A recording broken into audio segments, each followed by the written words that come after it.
Salut, je suis le frère Gilles Hervé et je suis résident à Dalois. Et je vis dans la maison où je suis depuis maintenant un an. Voilà, de septembre à septembre, ça fait un an. Donc plus d'un an maintenant puisqu'on est en octobre. Et donc, au début, c'était pas l'inquiétude, mais maintenant, je suis en paix. Je vis sereinement. Et c'était pas l'inquiétude, pourquoi? Parce que il se passait une succession d'événements bizarres. Et figurez-vous que je me réveille le matin, je vois mon portail est ouvert. Je me demande, attends, j'ai fermé ou j'ai pas fermé? Ça s'est passé plusieurs fois. Et souvent, c'est ma porte même qui est ouverte, comme ça.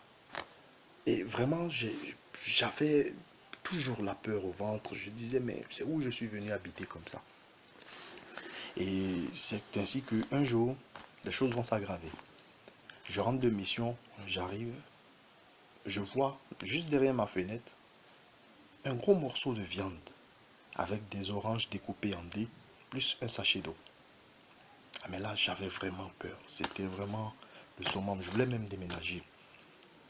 Et puis, j'ai prié. Bon, ça a cessé. Ça a cessé juste pendant un mois. Après, il s'est passé des choses bizarres encore. Mais le pire, un soir, je rentre de mission. Je rentre de mission et je vois devant ma porte des excréments humains. Des excréments humains. Secs. C'est-à-dire, ça avait été déposé là depuis quelque temps. Et donc, au fait, j'avais même pas vu. Je suis rentré parce que je suis rentré tard la nuit. Donc, c'est le lendemain matin en sortant que j'ai constaté ça. Vraiment, j'avais peur. Donc, pour ne pas rater mon départ, puisque je sortais à 6 heures, pour ne pas rater mon départ, j'ai mis du sable, j'ai prié et je suis parti. Et je suis revenu, j'ai nettoyé. 2 semaines après, on avait une retraite des Calnénions qui se portait du vendredi au dimanche matin. Et donc on finit la retraite et je reviens. Je reviens à la maison le dimanche matin pour me débarbouiller puis retourner à l'église. Et je vois encore devant ma porte des excréments humains à la même place. Et le pire, c'est que cette fois-ci, ça avait l'air d'être déposé là depuis peut-être quelques minutes, juste quelques minutes avant mon arrivée. C'est-à-dire la personne est partie rapidement quand il a su que je venais. C'était frais, mais je m'excuse. Et vraiment là, j'ai eu la peur. J'ai eu vraiment la peur au ventre. Je dis, mais là, c'est pas la peine, je vais déménager et tout, c'est pas possible. Et donc, j'ai appelé le pasteur Pierre Latte. Et il m'a demandé de prendre l'huile d'onction.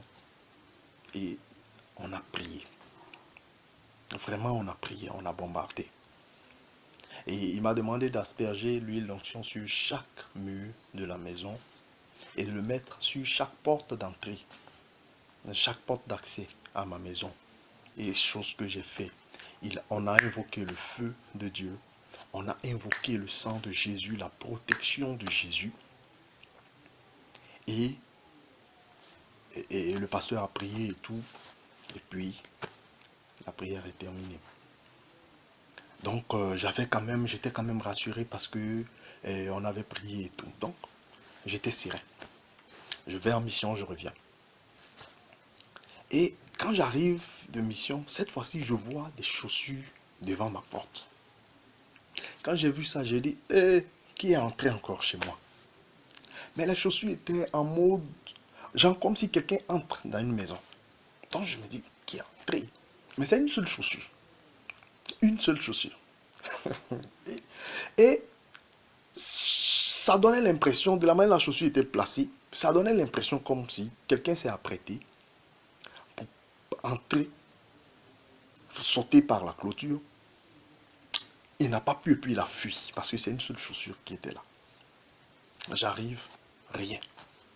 Le feu de Dieu avait chassé celui qui me causait tous ces problèmes, toute cette peur au ventre, toute cette inquiétude.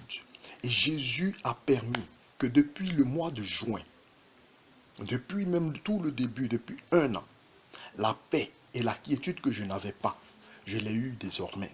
Aujourd'hui, plus rien. Plus rien. Personne même n'ose car on a fait des limites avec l'huile d'onction juste devant la porte. Et plus rien, au nom de Jésus. Et je voudrais remercier Dieu pour sa protection et sa bénédiction pour ma vie. Je vous remercie. Waouh, waouh, waouh, waouh, quel témoignage. Dis avec moi, fire, fire, fire, fire. Oui, fire, c'est feu en anglais. Waouh. Dans ce témoignage, la particularité de ce témoignage, c'est que des sorciers, une personne sorcière, vient déféquer devant sa porte. Et quand il m'a expliqué, j'ai commencé même à rire. Il était étonné de pourquoi je riais. En fait, je riais parce que pendant qu'il m'expliquait, le Saint-Esprit m'avait montré comment est-ce qu'il allait frapper ces personnes. Donc, je voyais ces personnes-là détaler. Je lui ai dit, on va faire donc cette action prophétique, cette onction d'huile dans la maison, et tu vas voir comment le feu du Saint-Esprit va chasser ces personnes. Et ce qui s'est produit, c'est que juste après la prière, comme il l'a dit dans son témoignage, il ouvre un jour sa porte, et cette fois-ci, il voit des chaussures qui ne sont pas ses chaussures. Les chaussures d'une personne. En principe, les chaussures, c'est toujours une paire, mais deux pieds, n'est-ce pas? Deux chaussures. Mais là, il a trouvé juste un seul pied. C'est comme si la personne venait au moment où elle s'apprêtait à faire sa sale besogne. La puissance du Saint-Esprit, le feu du Saint-Esprit l'a éjecté. Donc, cette personne était obligée de partir, de fuir. Amen. Waouh. Personne n'est comme toi. Tu es le Tout-Puissant. Le Tout-Puissant, c'est toi. Jésus est tout-puissant.